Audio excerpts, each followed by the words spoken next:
Buenas tardes. Parece que poco a poco estamos dándole la vuelta a esta situación tan complicada a la que nos ha llevado el coronavirus. Mañana daremos un pasito más, un paso de gigantes para las y los chiquis de casa.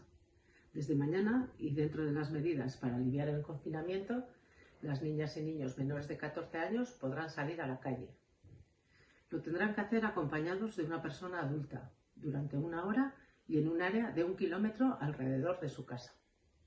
En este sentido, desde el Ayuntamiento de Elgoibar apelamos a la responsabilidad de madres y padres o los adultos acompañantes para que estos pasos se realicen de una forma segura y respetuosa con las medidas establecidas.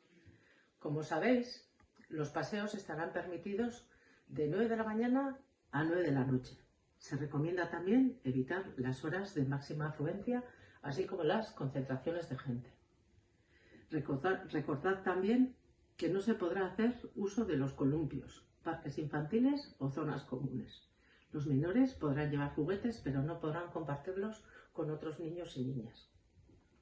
Con mucha cautela, muy poco a poco, durante las próximas semanas, iremos paulatinamente dando pasos para volver a la normalidad. No tengo ninguna duda de que Elgoibar y los elgoibartarras saldremos adelante, como siempre lo hemos hecho.